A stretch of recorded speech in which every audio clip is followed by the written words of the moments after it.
Hello and welcome to Life Beyond the Numbers, the podcast for leaders and people curious about creating a more fulfilling work life. I'm your host, Susanne Ní Chríodáin, and I help people in leadership make sense of themselves and their work life, especially in times of uncertainty, transition and difficulty. I'm also the author of the award-winning book, Leading Beyond the Numbers. And I love real conversations, the ones that invite you to truly listen, that create space for reflection, to be heard and to feel understood. Together with leaders and fellow explorers, we shine a light on what shapes our work lives, both from the outside and the inside. Join us for stories, insights and perspectives that keep humanity at the heart of work.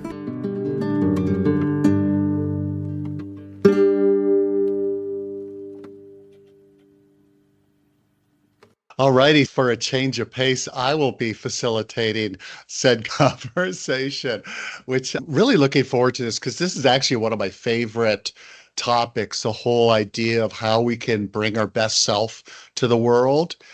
And so it'll be neat to hear your practices, guiding principles, etc. What just popped into my mind actually after I got invited to facilitate this conversation was a really powerful experience that I had on 9/11, in the United States, the original 9/11. And what happened was actually the morning of, while things were happening, I was actually giving a talk to a group of HR professionals. It was an association meeting, and it was all about keeping your well filled so you can bring your best self to the world. And it was really well received. I love sharing stuff that I think will be helpful. Just had a great feeling when it was over. It's like, I'm helping to make the world a better place and I'm making a difference. And after the applause and everything, I see a friend of mine walking down the aisle toward me, and we were supposed to have coffee right after the meeting, and her face looked like totally stricken. What? Did something bad happen to her? And then she told me what happened. And I remember being so disoriented. It was one of those rug pulled out from under you, the earth opens up. What I imagine people who've been in big earthquakes, I've been in small ones, but big ones where actually the earth opens up and how like literally ungrounded you feel. And I was so disoriented. All I could do was go out surfing that day, or actually the waves were too big for my surfing ability. So I went out boogie boarding, but just to be in the water and grounded in that sense. But when it was over, I just had this sense of futility.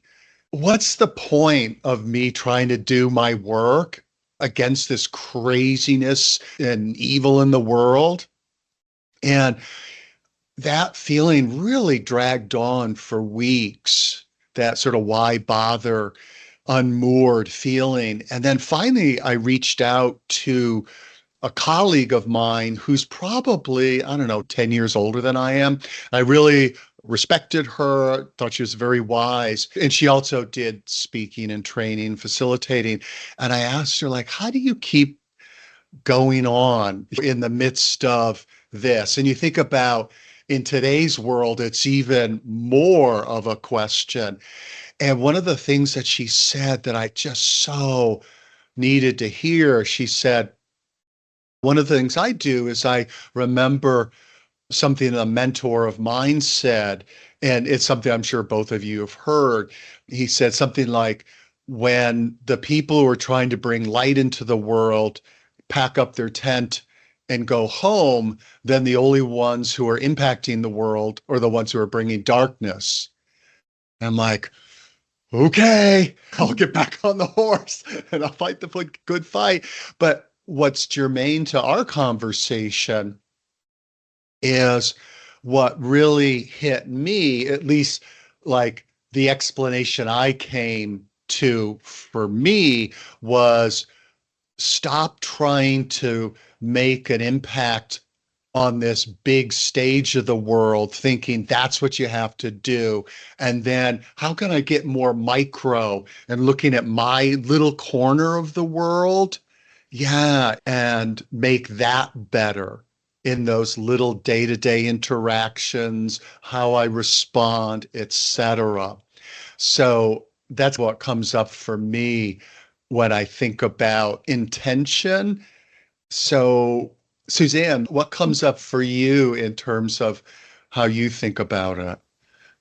Thank you so much for sharing that story, because it is a great story, and I think one that probably resonates with most people these days. I, in recent times, have definitely been through periods when the state of the world just feels so bad and overwhelming that you just start to feel tired. Exactly as you said, what is the point of me trying to do these things because I'm not making any difference? And I think you're exactly right. That idea of controlling the things that you can control is really important. And so for me, definitely showing up as my best self is really being quite disciplined about focusing on things I can actually do something about and trying not to worry about the things that I can't, and being quite mindful in my practice about that. For example, I'm very rigid about the news that I consume. So I don't consume a lot of news because I find it sets me up badly for the day, and it affects my state mentally. So I am very mindful about how I consume the news if I want to find out something that's going on. And I'm mindful about my use of social media for the same reason, because I can feel myself going down a sort of spiral if I spend too much time on it. And so it's having these kind of practices of trying to bring in more things that bring me joy and getting rid of the things that don't, and being quite robust in that. And I feel like this year for me so far has been a really interesting year of some really lovely new things coming into my life and new pieces of work and new clients, which is fantastic, but also getting rid of stuff that no longer brings me joy or no longer serves me, and actually being quite conscious about that. And actually it feels quite good to step away from things as well as to step into things. Sorry, that was probably a long answer. No, long answers are great. One quick thing I just want to respond to when you talked about social media, a simple, like practical tool or strategy I heard, and I think it was from Chris Williamson of Modern Wisdom. I love the podcast, where I don't know if he was quoting a guest or he came up with this, was simply notice after you watch something or read something on social media, notice your energy level and your emotional state after, and ask yourself, is this what I want? And it really makes it like a very granular practice. And just like you, it's like I was sharing with another friend recently how there's certain social events that I find really fascinating, like watching a spy thriller or a murder mystery. And so I can get caught up in it, but then I realize, no, it's darkening my mood. So don't indulge that curiosity. Okay, you've had enough. Let's bring in some light. What about Susan?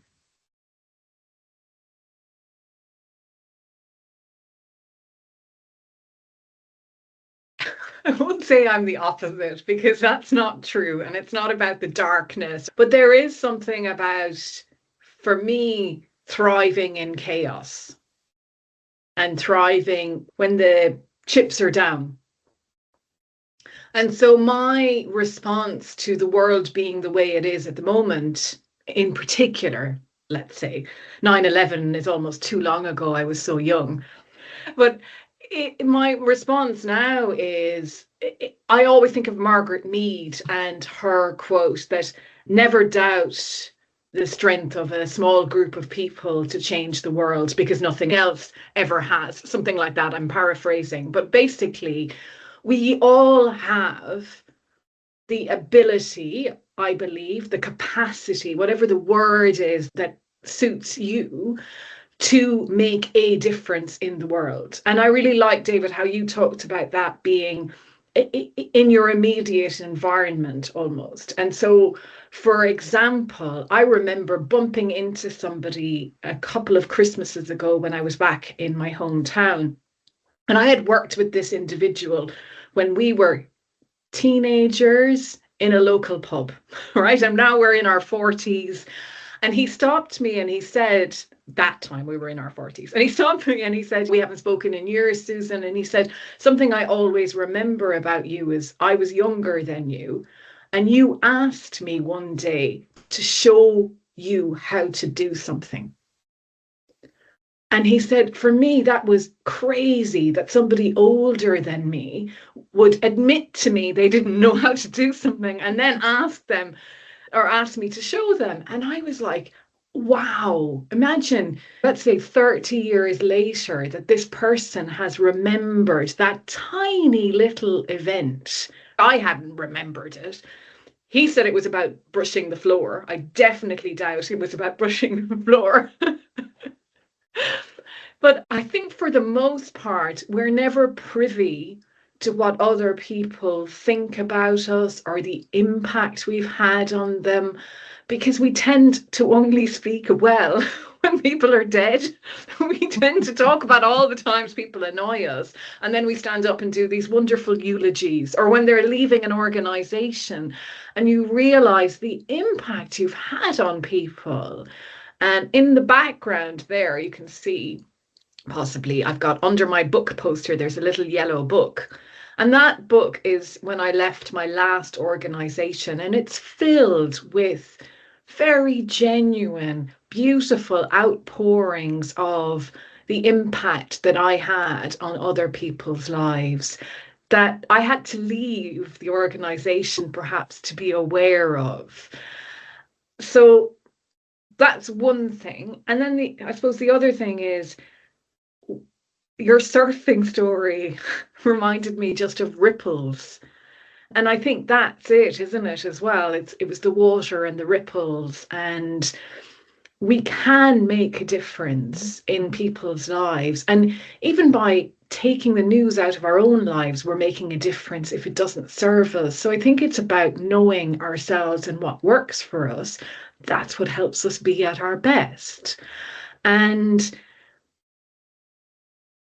I feel more determined that the world needs it needs new light. It needs new people to believe in. It needs new, fresh energy. It's not AI that's going to save us. It really isn't. And hopelessness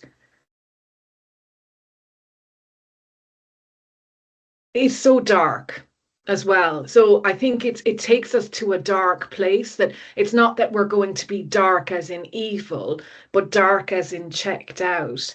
And there's something about keeping a spark of hope always. And that brings us back to the light.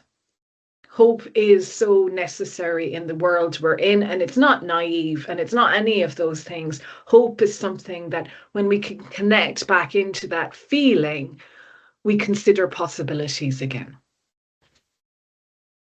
Damn, there's a whole lot here. I made a bunch of notes, as you can see, but I want to give Susanne first dibs at responses to any of the things that Susan shared. I absolutely agree. I think that's the key, isn't it? Is to be hopeful for the future, and to be hopeful that you can make a difference, even in a small way. Something massive like climate change, for example, sometimes that can feel a bit overwhelming, and you see the latest statistics, or you see a news program, or you read something and you're like, oh my goodness, it's all a nightmare.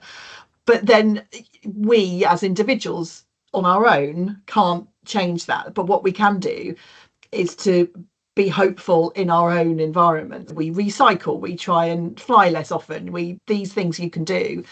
And you have to have hope for the future.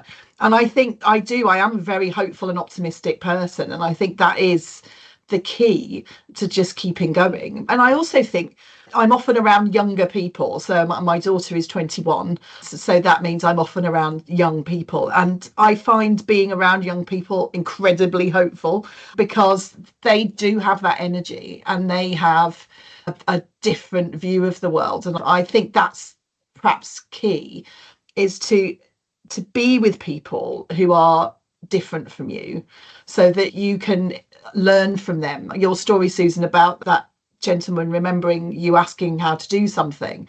I think we need to be taking opportunities to learn from other people as much as we can, from their life experiences and from their perspectives, because otherwise you get trapped in this echo chamber of people who just are like you. And if you look around your own friends, often our friends are often very similar to us. So it's good sometimes to seek out people who are different, to give you that different perspective. And when I was prepping for today, thinking about what are the things that help me show up best, I felt really strongly actually seeing people in real life and spending time with people and having really interesting, stimulating conversations, for me, is one of the secrets. Conversations like this as well, but just the chance to chew over things with people, I think, is so important. Yeah, that last thing that you shared about interesting conversations, it makes me think of one of my favorite concepts that I know I've talked about with both of you over the years, is the concept of power-ups. Good old Jay McGonigal in her book Super Better. So for people who've never played video games, translating a concept of a power-up from a video game, anything that makes your character stronger. In our world, it's any activity that increases our energy and boosts our mood. And so I think that's one of the most practical, actionable techniques, is be tuned into what energizes you, what brings you joy, and make sure you're not scrimping on that in your life. So I love that. When you talked, Susanne, about the importance of hope, man, amen to that. And one of the things that I find really helpful when I'm slipping into that, there's no hope for our crazy world, is, and this gets back to the keeping in mind the tool of power-ups, is consciously looking for, and actually I curate videos of people overcoming adversity. And even some of the charming ones of, I'm sure there's more than one video, but of this horse that was way in the back of the race, and all of a sudden here it comes, and ends up winning at the last second. Nobody ever would have predicted that. And it made me think of an interview that I just listened to a couple of days ago, where this person overcame tremendous adversity and is now like doing good work in the world. And I loved it. The interviewer said, "You're like the 4-minute mile." And it's an analogy I hadn't thought about for a long time. So people don't remember. For years, it was, quote, a known fact that no human could ever beat the 4-minute mile mark. Roger Bannister does, and then dozens of people do shortly after. And it just made me think about, and like back to your story, Susan, with the guy from 30 years ago, the impact that you made on him. We never know, just us, like whether we're intentionally trying to be our best self or just being you, like you were just being you back then. You weren't trying to, how it can inspire either somebody, inspire them to practice a new way of being in the world. So let's say with him, maybe being humble enough to ask people younger than him, or you might be the 4-minute mile, some real dark night of the soul that you went through or I went through might be that breakthrough story for somebody else. Susan, any thoughts? And there's so much more I want to say about your stuff, but I don't want to go on and on. Yeah, overcoming adversity. And I like that you talked about the horse race, Because adversity, we think, is the earthquake or the 9/11 often, but adversity comes in all shapes and sizes. And it's very easy to dismiss one person's adversity as not being challenging enough, or, oh, that's not really difficult. And I think because we are all unique. We all have been brought up in our own ways. What goes on inside of us doesn't go on inside of anyone else in the way we process and consider and our experiences and everything. And some people have lives that you just can't imagine living because they just, from the outside, just seem like the worst life ever. But there's also the opposite, isn't there? Where from the outside it looks like the best life ever, but we don't know how people got there and adversities they've overcome and so on. And I think, like a lot of things in life, it's when we look back that we appreciate those stepping stones or those breadcrumbs. When you're going through the adversity, you're in it. And it's often a dark place, and you don't go, oh, this is going to save me and I can use this later in life to inspire others. That's not what it's about.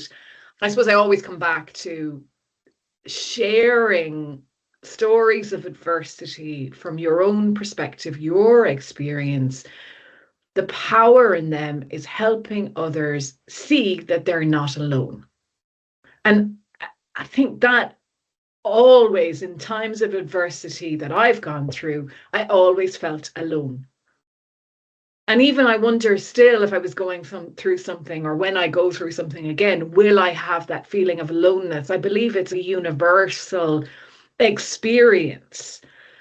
And when you see other people have gone through similar, it opens you back up. It's that spark of hope again, isn't it? That's why it's so important to share stories and share experiences. It's not about you going, look at me, I survived. It's about laying the yellow brick road for the people coming after you. That's what I think. And the other thing I was going to say earlier is that impact is never linear either. It's not, if I do this, then that happens. We cannot look at life linearly, even though we do. Like, I'm 52 and I was 51 and I'll be 53. But it's not like that. Something that I put in motion in my 20s could come up later, or we just don't know where things coalesce or integrate in our lives. And I think that's quite magical as well, because facing into older years and hearing so much about ageism and everything, that's a bit hopeless. I think, like, I'm still young, I've got so much energy, like I am ready to take things on and make that difference. And I think I've gone off now on a complete rant, but it's like, everyone has a contribution to make in this world, everyone. And we do not know how impactful that contribution may be. And impact is not about scale, it's about the difference it makes in people's lives. And if you see that while you're alive, present to your family or your neighborhood or your colleagues, amazing. And if it goes beyond, wow. I really like what you said about impact and like story sharing. So I was asked to speak on a panel towards the end of last year about resilience and to share stories of resilience. And it was an amazing day. It was a female orientated day, really inspiring. But I was like fourth on the panel, fourth of five, and all these amazing women are telling these stories about resilience, and I'm like, oh no, my story is really tiny in comparison. They were like loss and death and illness and business catastrophe, and I was like, my story was basically about how I was midway through doing my doctorate and it all got a bit much for me and I had to stop, and it's the first time in my life I'd ever failed at anything, and it was a big deal for me at the time and I learned a huge amount from it. But there is that kind of feeling like, oh my goodness, that's it's not important enough, it's not big enough. But actually, I told my story and it was great to share it. And afterwards, I had so many people come up to me and say, thank you for sharing that, because that's happened to me. And I framed my story as by saying, I started it by saying, I am a good girl. And my whole life I've been a good girl. I went to school, I worked hard, I got the grades, I went to university, I got a good job, I got married, I had a child, boom, boom, boom, boom, boom, all these things. And then suddenly it was like one thing too many and it all fell over. And that seemed to really resonate with people. But in the moment, I had this awful moment of, oh, I shouldn't be up here. I don't have anything to say. It's not as meaningful. But there was somebody there, a coach, who worked with trauma, and she came on and did a session afterwards, and she was saying that trauma, we think of trauma as big things, but actually it isn't. It's whatever it is that affects you. And I think that's such a good realization. And for all of us, when we're going through difficult times and adversity, we need to remind ourselves that it doesn't have to be massive, but it can still really affect us. Yeah, it's interesting. Your example makes me think of an epiphany that I had years ago when I was early into following David White and his amazing stories of the Galapagos and mountain climbing in Bhutan and all that. Here I am, my little life. And like, oh God, my stories are pedestrian compared to that. And then it hit me, just like with your story, Susanne, versus some of the more dramatic ones, is most of our lives are in the simple day-to-day experience. And that's where the challenges are mostly, and that people can relate to. And then it made me think of another thing when, Susan, you're talking about that alone feeling when you're going through a hard time. The synchronicities in life are just so fascinating. I just actually pulled up from a talk that I did in the mid 2000s titled From Exile to Pilgrimage. And it was about an epiphany that I had from being immersed in David White's work. So I first saw him in 1998. And so during that chapter of his career, he was really focusing on the experience of exile and feeling, well, you know what feeling exile is about. And I could really relate to that as the stranger in a strange land feeling, like not fitting in on Earth and what's this whole human journey thing, blah, blah, blah. And then I got introduced to Parker Palmer's work. And in his, I think it's Dare to Speak book, he talks about seeing life as pilgrimage. And this is obviously not a quote, but it was, we're all on our unique pilgrimages. And as we're like trudging along to whatever we're doing, there's all these other people on their pilgrimage.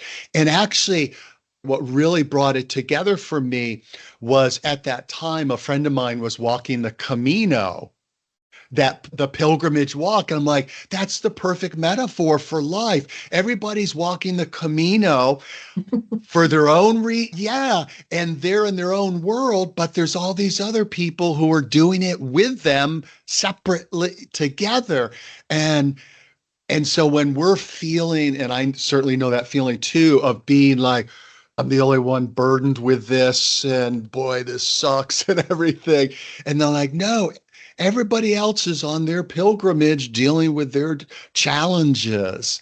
So having that bigger perspective from exile to pilgrimage, I just love that. That's a really funny synchronicity, because when I came on this call today, Susan said, I like your necklace. It's got the Camino symbol on it. Oh my God. The universe right, moves in mysterious ways. Yeah. I have always wanted to walk the Camino, actually. I've done Maybe I will. Lisbon to Santiago. Did you? Yeah, Very I did. Cool. Yeah, it's almost 8 years ago now. It took me about 4 weeks. I would And love what was to that do it. like? So it was so interesting, David, because as you were speaking before you got to the Camino, I was like, what David is talking about reminds me so much of the Camino. And then you come out with the Camino, and I'm like, oh my God.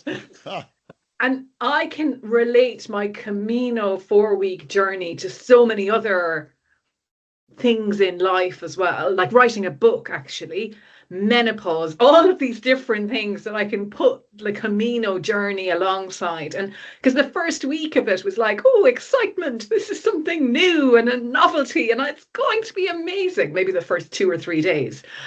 And then the feet start getting sore. And the reality of having to find accommodation every night and where's the next meal coming from. And the focus really becomes on what am I going to eat? Where am I going to sleep? And how are my feet? And everything else goes out the window. And then the reminder that you're on, this is a journey, this is part of the pilgrimage. And if you're not present, you will get lost. And I did. I went 5 kilometers out of my way because I wasn't paying attention to the signs. Those lovely shells are everywhere and arrows. And if you miss a marker, you're gone. And that brings you back to what am I doing this for? And then you start to meet people, your feet start getting better. You take a rest because I didn't want to rest. It was like, no, I have to keep going every day. And basically my partner and my brother pretty much ordered me from afar to take a day off. And I arrived at this hotel and I was delirious from the heat. It was 35 degrees. I got to the counter and I was like, I'd nearly given up halfway up this hill. I was just like, yeah, it was awful. And the receptionist looks at me and she just says, breathe. And it was such a reminder to back to the breath. And that's all it was. So then I started to go, oh, there's just one foot in front of the other, as long as the feet aren't sore and so on. And by the last week, there is just joy, like absolute joy. And I'm passing other people who are starting off their journeys and you see them in pain and they don't want to talk to anyone. And you go, it's okay, they're going to learn their own way and blah, blah, blah. And then the weirdest of all, you don't want it to stop. I did not want to stop walking. When I got to Santiago, I was like, no, that can't be the end. What do I do now? That was amazing.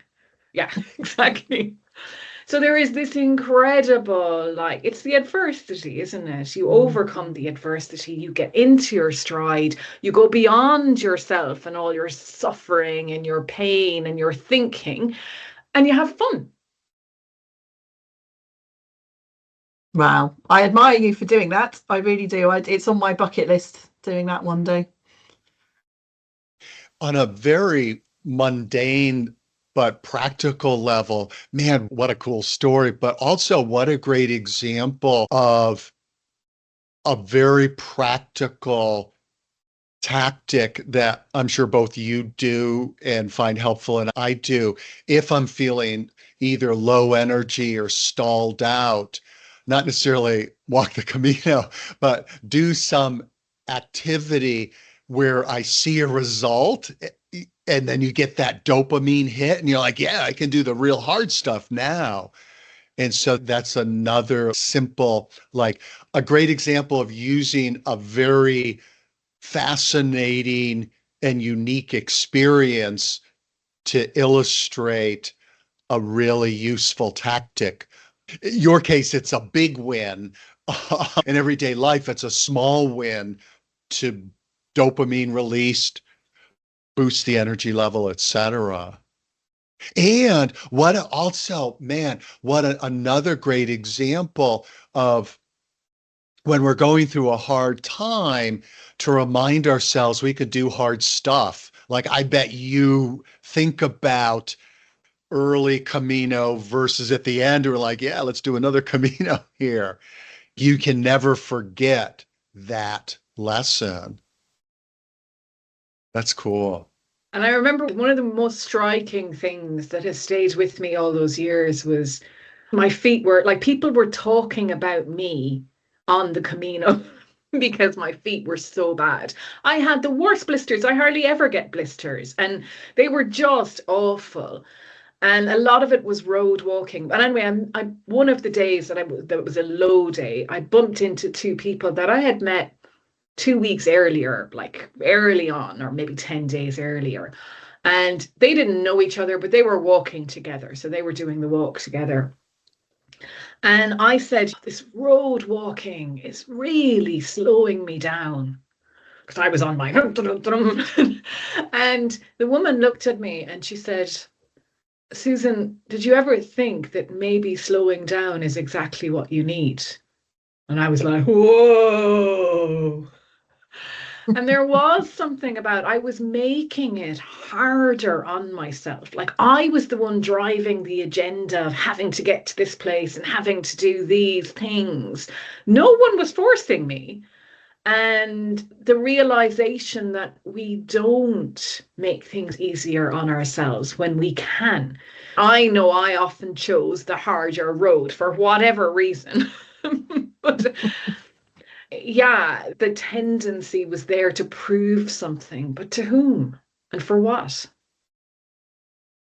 I took from the story that kind of the power of the pause, and how it's knowing when to stop is so important. And I recognize it in my own life. And going back to the story I told at that event, that was exactly it. And I think I know now that I need time to do things sometimes. So I have days when I'm incredibly focused and can get a lot done, and I have other days when I can't.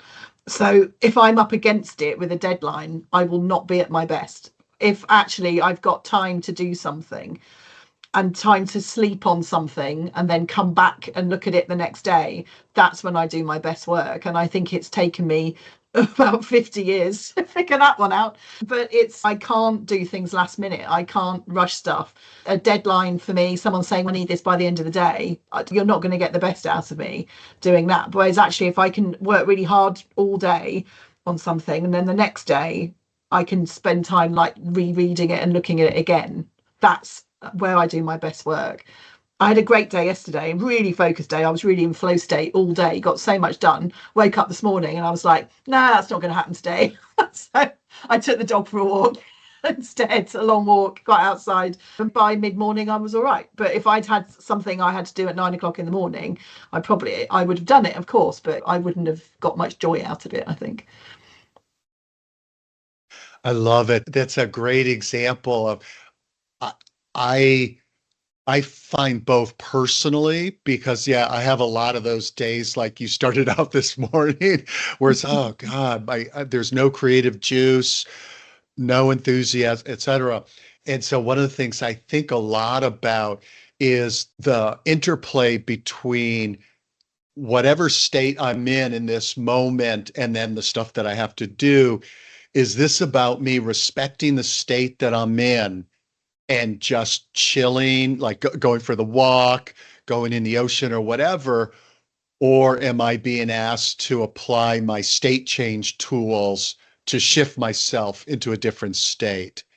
And like developing the intuition awareness of which am I being asked for, but not being a Johnny one note and always thinking like I gotta plow through this and end up like doing a lousy work product, when if I just walk the dog like you did, then I feel all energized, etc.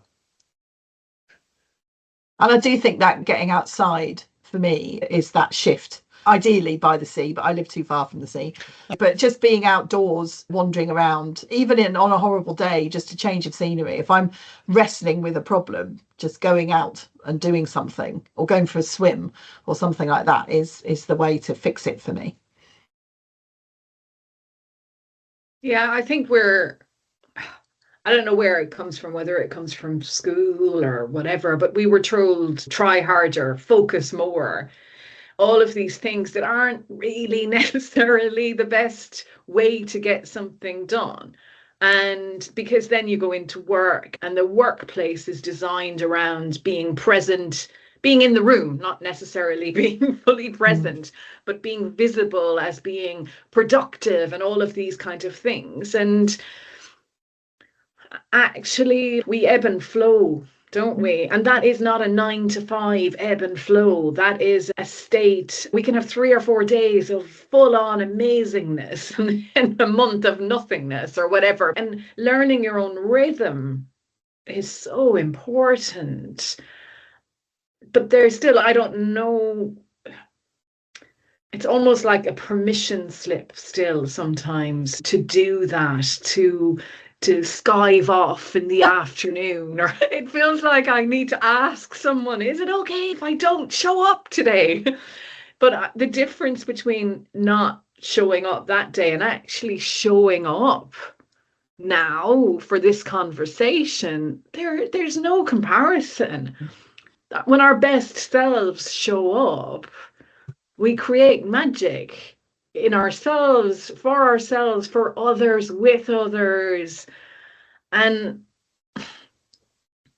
I think it's always there. I think the capacity to access that is always there, but it needs rest. It does need to recharge. It does need rest, but it's always there. And that's incredible as well. We can rely on it, but we have to treat it right.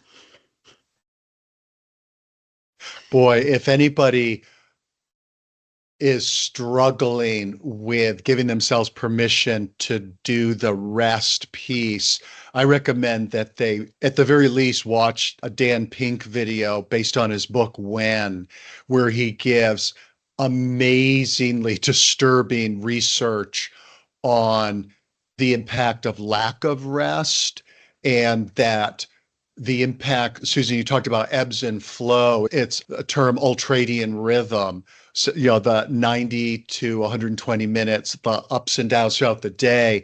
And like one example that he talks about is the incredibly high percentage of medical mistakes that happen between 2 and 4 in the afternoon, or CEO earnings call, the reports that they do, and saying something that's disastrous to the price share, that's because they did it during that natural trough in energy level, et cetera. He gives a whole bunch of other examples. Yeah, it's funny you mentioned that, because I was thinking, I went for a walk in the sunshine before this also, and I was thinking like, okay, what's important to me? And boy, getting enough rest. It's just so hard to be your best self when you're not getting enough rest. And it's like, why constantly fight your physiology? Like, how about work with it? Yeah. I also think it's that concept of active rest, which was a new one to me relatively recently. But this year, I've been trying to do more artist dates. So Julia Cameron talks about taking yourself off on an artist date every week, ideally, to do something on your own that brings you joy. And it can be anything, but something that you really want to do. And I haven't done it every week, but I have really been making an effort to get myself off and go and do things. And the first thing was really thinking about what those things might be for me and making a list of them. So there's been a lot of visits to art galleries and museums, which, as you both know, is a real passion of mine. But also I've booked myself onto an archaeological dig. I did one last year, which was amazing, but I was actually in the field digging, and honestly, at the end of it, I felt like I'd been run over by a bus. It's such hard work. So this time I'm going to be in the bone lab at Durham University, analysing bones for 2 days. So I'm trying to build these into my schedule and really being firm about the fact they are in the diary and nothing is going to get in the way. I'm not going to say, oh, I can't do that anymore because I'm working. I book a ticket, I book a hotel, I book the stuff, so it's there. I treat it like a work appointment. And it's made a huge difference to how rested I feel, because, okay, I'm not lying down, I'm not asleep, but I'm doing something that's totally different. And that active rest, I think, is hugely important. That's cool. It also makes me think of, in terms of like restorative practices and soul nourishing practices, of one novelty. And then also one of the things I've thought about over the years, they'll talk about minimum daily requirements of certain vitamins and minerals, is I feel like we also have a minimum daily requirement of sensory input. And so making sure we have enough beauty, enough novelty, etc., to feed us. And what a cool, like, superfood. I can imagine some people would not enjoy being in a lab full of bones, but to me, that's like heaven. It's a dream come true to be let loose on that. And that's it, isn't it? It's everyone's different. So, yeah, finding that, knowing yourself, and it's back to at our best, like knowing what we enjoy. And it doesn't matter what other people think of it, or if no one else wants to do it, take yourself off. I think no one else I know would want to do that. So I'm going on my own. But there's an organisation for people based in the UK. It's called Dig Ventures. And you fund the archaeological dig with your fee, and then they invite you to come and join in. So learned how to do a dig last year. This I'll learn how to analyse bones. I'm doing another one in October where I'll be on a finds table, so I'll be cleaning stuff. So you are contributing to the heritage of the country, and you're actually doing something meaningful, and you get involved in every aspect of it.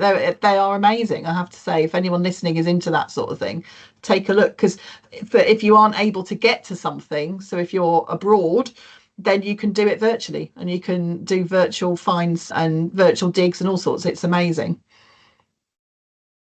And cool. I think that's the other thing, isn't it, as well, is I don't know whether this was something you were always interested in, perhaps it was, but it's never too late to start something new or find something that brings you joy. And even if you can't understand why, I had coffee with someone this morning who is probably 10 years older than me, and said that they had recently started violin lessons. I was like, wow. And they said they had been in another city in the UK and overheard someone playing, and it stopped them in their tracks.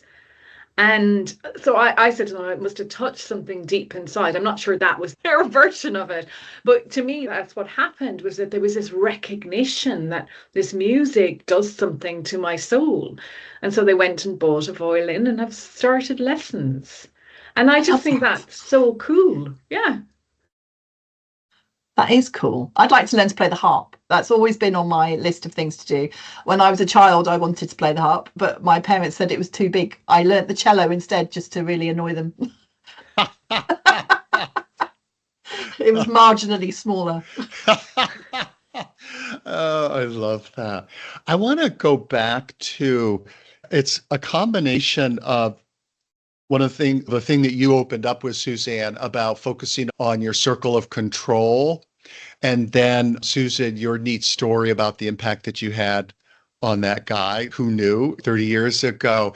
And it makes me think of one of the simplest ways we can bring our best self to the world. So under that umbrella, simplest ways to help our corner of the world be a little brighter, as well as it's a wonderful power up, as well as nourish us, which is what your guy, Susan, did with you, is to let other people know the difference they've made, and giving comments, letting people know you see them.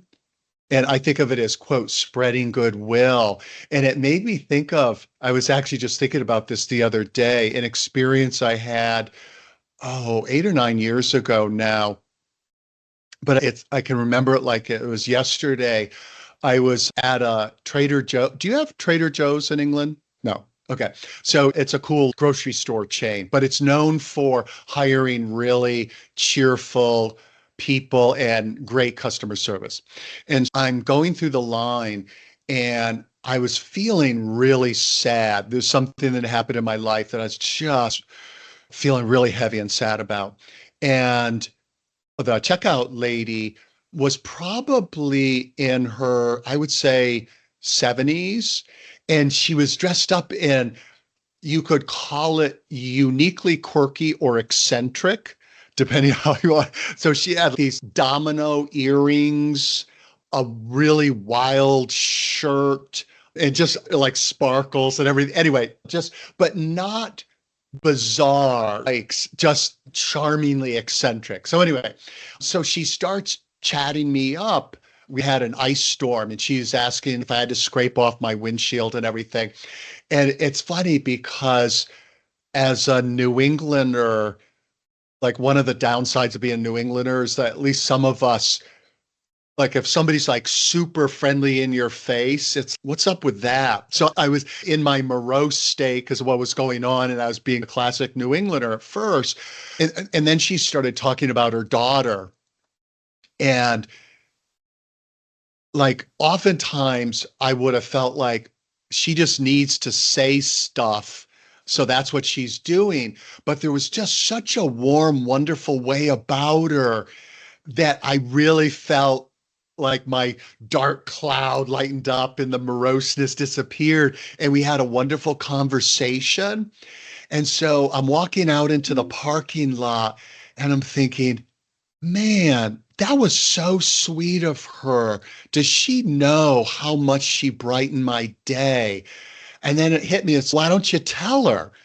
So I turn around and I go back, and the introvert part of me is thinking, this could go terribly wrong, because what about if I get in line and now I go up to tell her this and there's a long line of people waiting, and I'm like bearing my heart to her. I'm like, please don't make this turn into an embarrassing thing.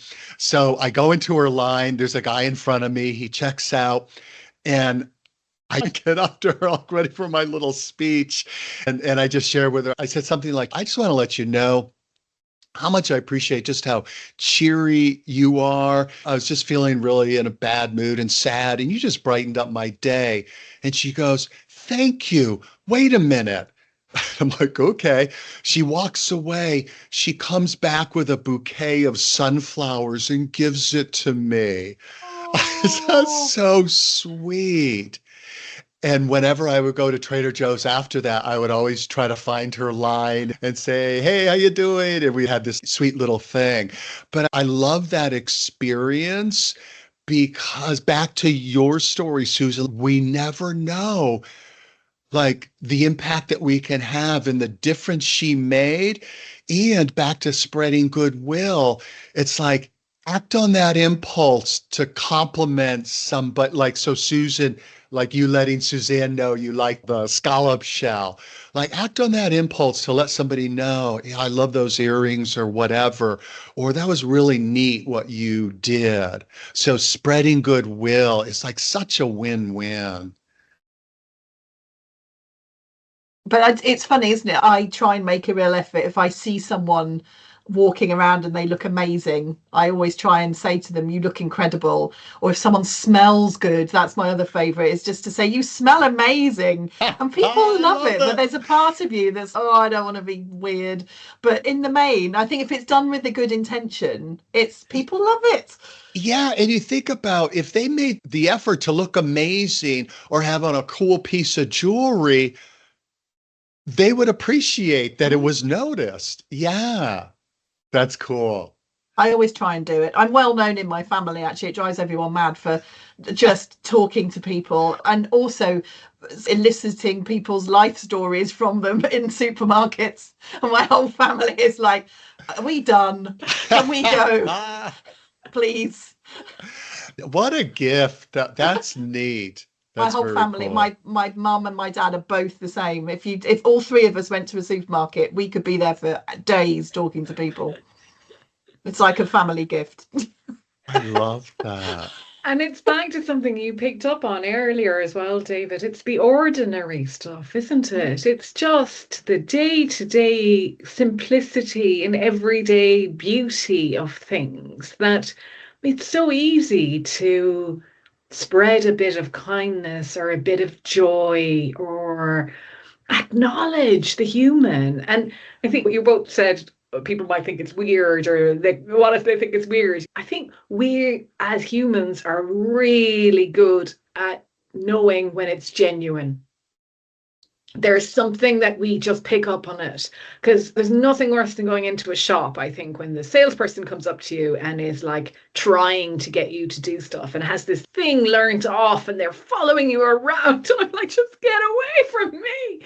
And then you walk in and somebody just opens it to the person who's in front of them and deals with you as you. And like you said, sees you. And I think that's what you're doing, Susanne, with how you're seeing people and you're like helping them remember themselves. And I think there's a lot to be said for that recognition of who we are, because it's always that we need the reminder, because we get so caught up in everything going on and remembering who we are and that we're all humans, all came into the world the same way, more or less.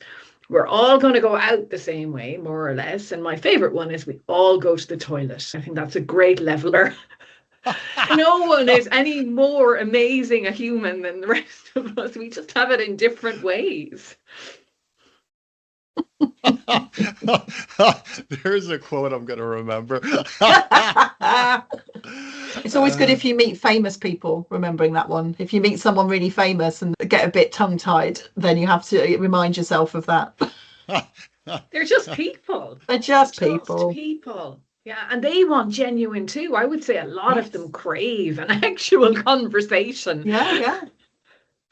I think most people do. I laugh. I think my family laughs at me for the fact that people talk to me. But I do think people want to be given the space to share. And if you're an open person who invites conversation, then it's people welcome it. And I think it's a sign, exactly as you said, Susan, of how desperate people are for connection and the chance to share their story. It's really important. Man, that is such an important takeaway, is the hunger to be seen and how rarely people feel seen. So just showing genuine interest. Yeah. And somebody, or there's a saying, if you've got nothing good to say, don't say anything. And it's that. If it's not something you can do, then don't do it. But I think we are often hit with the impulse. And I think that's what you're demonstrating, Susanne, is you follow through with that impulse that, David, that you did that day in the supermarket as well. You went right back and you acted on it. And I think when we act on the impulse and we survive, because like we feel like we're being threatened somehow, then you'll do it again and again. And it sounds like you grew up in that environment, Susanne. The conditions helped you to be like that naturally. And it's an amazing gift to the world. Yes, it was positively encouraged. I love it. Are there things that either of you wanted to bring up that you haven't yet? There was something that I was thinking about when I was thinking about today, and it goes back to what we were saying about knowing ourselves. And I think it's important, and it's important to recognize the things that you struggle with as well as the things that you find easy. So for me, I am definitely a people pleaser, and with work in particular, if a client rings me and is, can you do Friday at 2:00, and I'll look at my diary and I'll have something booked in for me, then the temptation to take that and go, yeah, sure, fine, I'll take out the swimming session I've got booked or the art gallery visit, and I'll put this work in instead. And so I've had to learn over time that doesn't serve me, and that my impulse will be to go, yes, of course I can do that. And sometimes I have to say no, and the sky doesn't fall in when I do that. It's fine. And my husband, who has some very good turns of phrase, often says to me, Susanne, availability is not a skill. And he says that to me to remind me. We've had this one before. I remember this before. Yeah. It's a brilliant phrase. He's very wise. Yeah. And he says it to me quite a lot when I'm like, my diary's too busy. And he'd be like, availability is not a skill. You can say no to things and say, I can't do that, but I can do this instead. So for me, I think it's about recognizing that kind of dark side, the shadow side of stuff that perhaps we default to but doesn't serve us, and then trying to put something in place that makes that easier for us.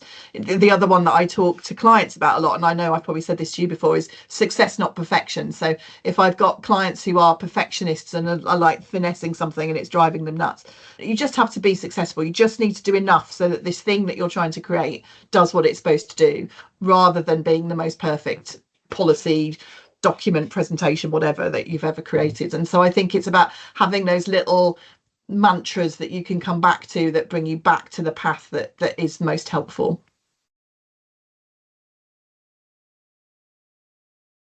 What about you? I was looking at it as well as show up as at our best is often about, we default again to grandiose things that we've been thinking about earlier. I'm an Olympic medalist, or I'm rowed across the world, like the people that were on your panel, Susanne. And it's more about day to day, isn't it? Because it's in every moment that we have the ability to make that difference. And I think showing up, like, what is it to be your best? Do you know your values? What do you value? And there's something about an alignment then with that if I stay true to myself, I can show up as my best self. And the temptation is not to stay true to ourselves. The temptation is, like you said, Susanne, to please others or to be a perfectionist, or we all have these tendencies that take us away from actually our true center, I think. And we want to do this thing for someone, to prove something or whatever. I think that's one of mine is I want to prove I can do it. To whom, I don't know. And there's something about just remembering that we are, as ourselves, enough. Yes. Each one of us is enough. And recognize that in yourself and be proud of it and remember it. Love that. I think the last thing that I want to say is it goes back to Susanne again when you talked about things I can control, and then a couple of different themes, and also about being on the panel is one of the things we can control. And I know the three of us have talked about this a lot, is the stories we tell ourselves about stuff, including the stories we tell ourselves about the tendencies that aren't so impressive.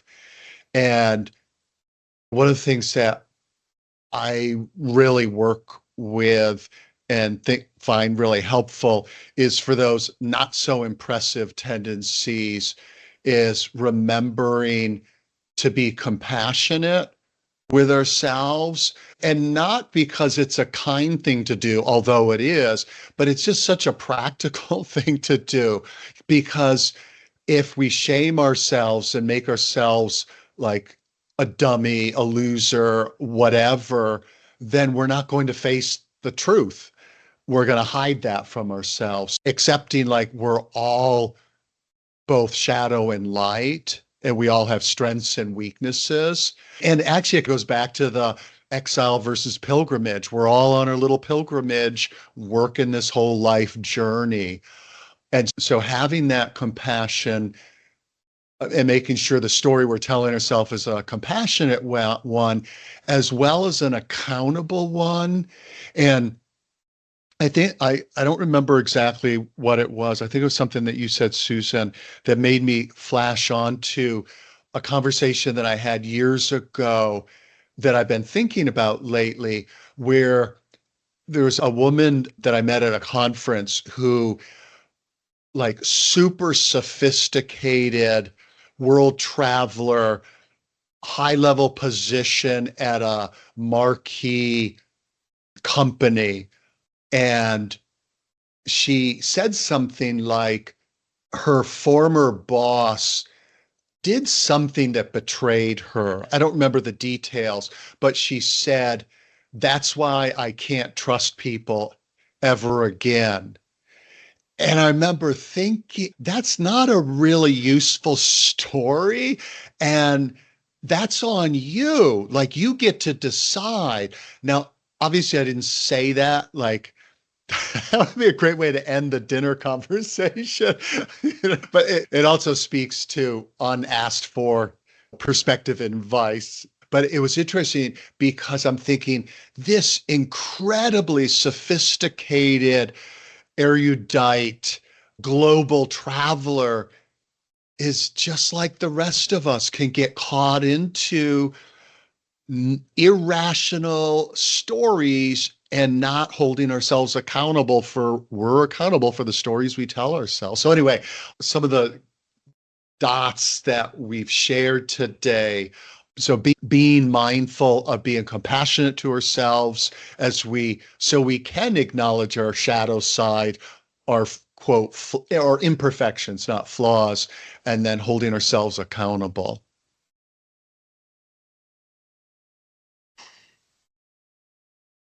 That's all I got to say. So good point to finish, I think.